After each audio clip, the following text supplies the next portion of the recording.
Hello, I'm Matilda and this is my video today, and we dyed our hair before into like mermaid hair, which we're really excited about because the hairdresser's closed because of lockdown again, so we couldn't get it done.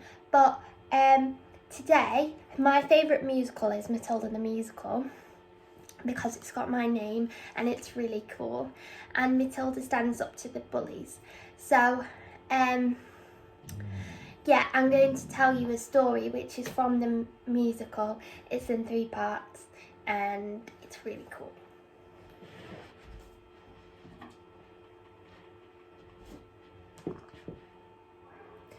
Once upon a time, the 2 greatest circus performers in the world, an escapologist who could escape from any lock that was ever invented, and an acrobat who was so skilled it seemed as if she could actually fly, fell in love and got married.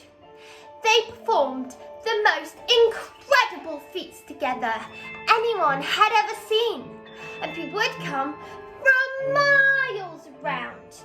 Kings, queens, celebrities and astronauts, not just to see their skill, but also to see their love for each other, which was so deep that it was said that cats would purr if they passed them and dogs would weep with joy. They moved into a beautiful old house on the edge of town, and in the evenings they would walk and take the air, and each night the children of the town would wait in anticipation, hoping for a glimpse of the shiny white scarf that the acrobat always wore. For then they knew they had only to cry, "Tricks! Tricks!" and the great performers would instantly oblige with the most spectacular show just for them. But although they loved each other, although they were famous and everybody loved them, they were sad. "We have everything that the world has to offer," said the wife. "But we do not have the one thing in the world we want most. We do not have a child." "Patience, my love," the husband replied. "Time is on our side, even time loves us. But time is the one thing that no one is master of, and as time passed and they grew quite old, and still they had no child. At night they would listen to the silence of their big empty house, and they would imagine how beautiful it would be if it was filled with the sound of a child playing." "Do you want me to stop?" Their sadness overwhelmed them and drew them on to ever more dangerous feats as their work became the only place they could escape the inescapable tragedy of their lives. And so it was they decided to perform the most dangerous feat ever known to man. "It is called," said the husband, announcing the event to the world's press, who would gather to listen with bated breath. "The burning woman, hurling through the air, with dynamite in her hair, over shocks and spiky objects, caught by the man locked in the cage. And it is the most dangerous feat ever known to man."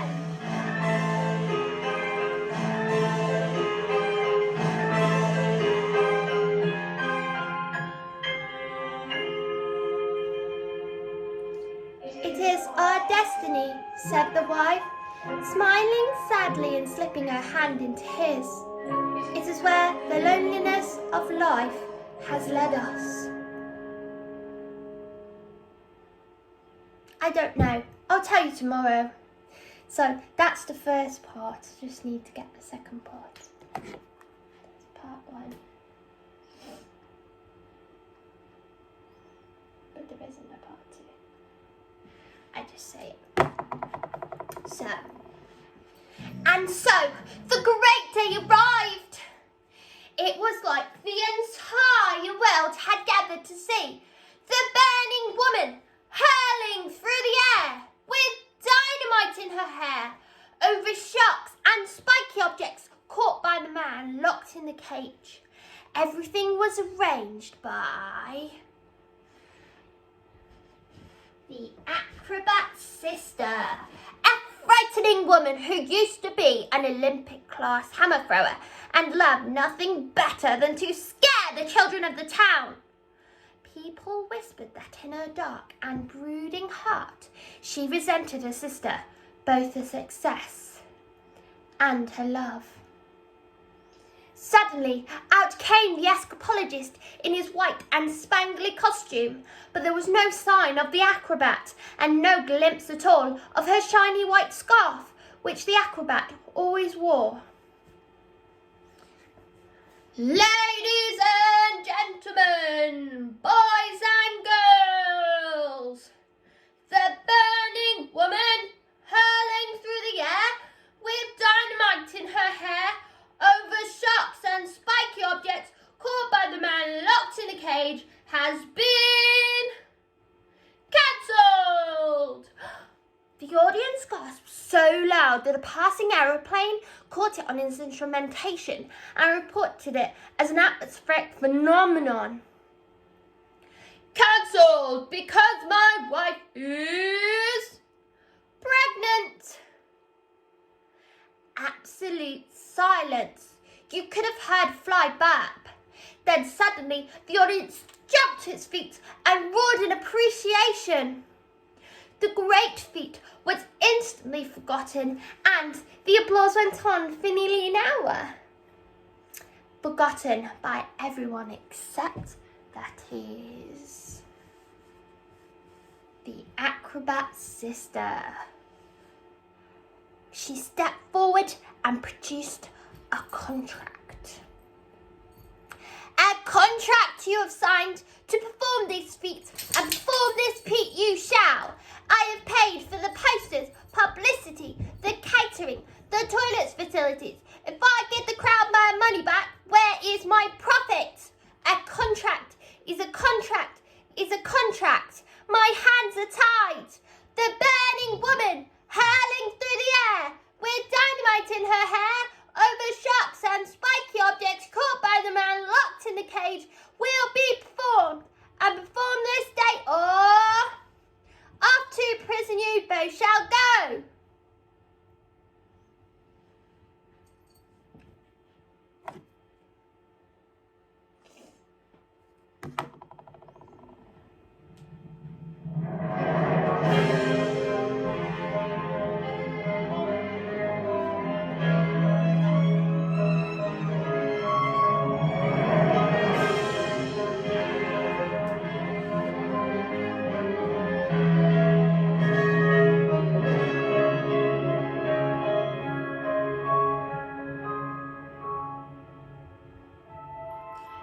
Slowly, very slowly, the acrobat wound her shiny white scarf around her husband's neck. "For luck, my love," she said, kissing him with the gentlest of kisses. "Smile, we have done this 1,000 times. Then suddenly, she hugged him with the biggest hug in the world, so big that he thought she would hug all of the air out of him. And so to prepare themselves for the most dangerous feats that had ever been performed, the great escapologist had to escape from the cage, lean out, catch his wife with one hand, grab a fire extinguisher with the other, put out the flames on the specially designed dress within 12 seconds before they reached the dynamite and blew his wife's head off.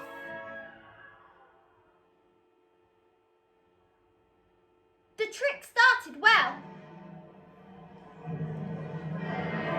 The moment the specially designed dress was set alight, the acrobat swung into the air. The crowd held their breath as she hurled over the sharks and spiky objects. 1 second, 2 seconds, they watched as the flames cramped up the dress. 3 seconds, 4 seconds, she began to reach out her arms towards the cage. 5 seconds, 6 seconds, suddenly the padlocks swinged open and the huge chains fell away. 7 seconds, 8 seconds, the door flung open and the escapologist reached out one huge muscled arm to catch his wife and their child. 9 seconds, 10 seconds.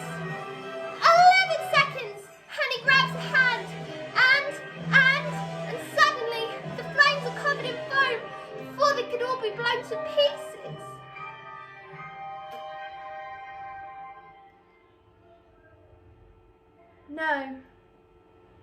No. Maybe it was the thought of their child, but the escapologist used just a touch too much foam, and suddenly his hands became slippy, and she fell.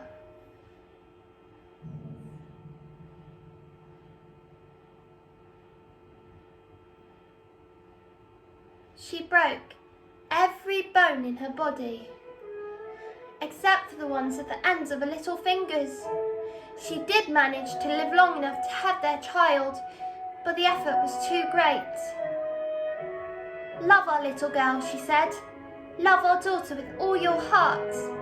She is all we ever wanted.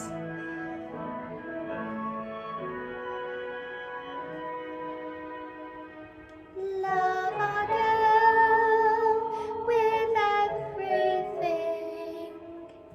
She is everything.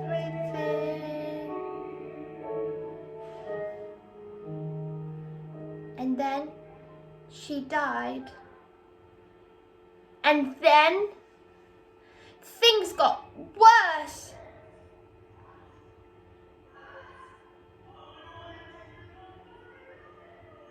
I'm afraid they did, because the escapologist was so kind he never for once blamed the evil sister for what had happened. In fact, he asked her to move in and help look after his daughter. She was nothing but cruel to little girl, making her wash and iron and cook and clean and beating her if she did a thing wrong, but always in secret so that the escapologist never suspected a thing. So, the poor little girl grew up the meanest, cruelest, harmless aunt you could possibly imagine.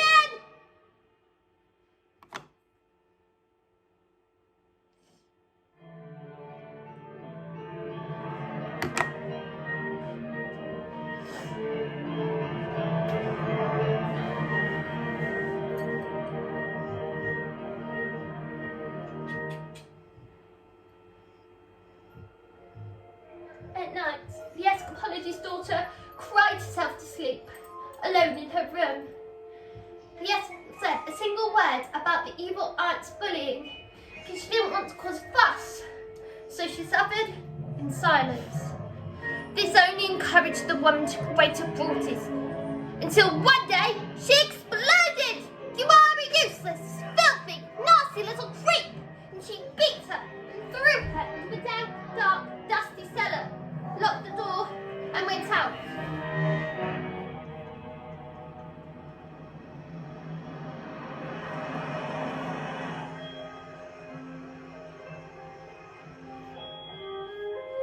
But that day, the escapologist happened to come home early, and when he heard the sound of his daughter's tears,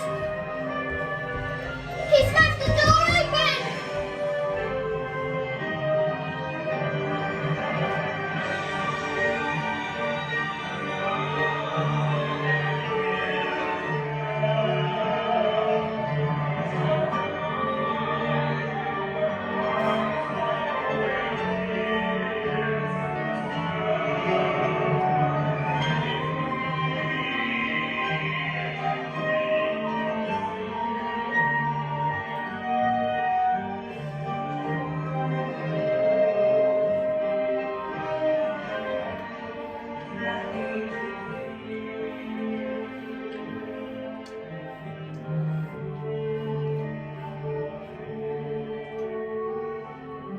Have I been so wrapped up in my grief for my wife that I've forgotten the one thing that mattered to us most? I loved you so much, my daughter, that I shall spend the rest of my life making it up to you. We shall be together, forever.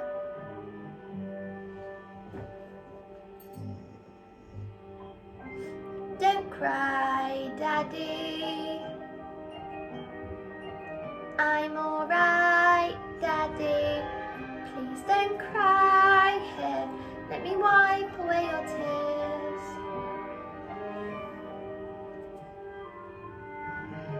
Daddy, forgive me. I didn't want to upset you. Please, Daddy, don't cry. I'll be alright with you by my side. I have nothing to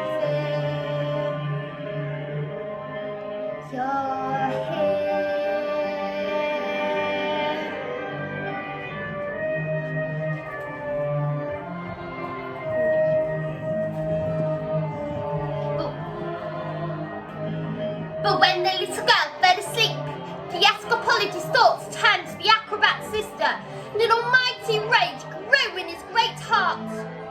This demon, this villainous monster, she has sullied the memory of my wife. She has betrayed the trust of her own sister.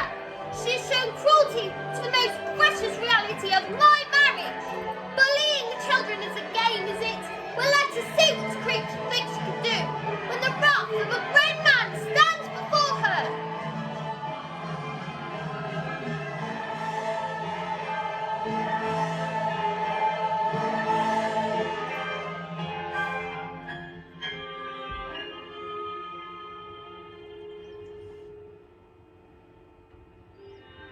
But that was the last the little girl ever saw of her father, because he never came home ever again. I hope you liked my story. Goodbye.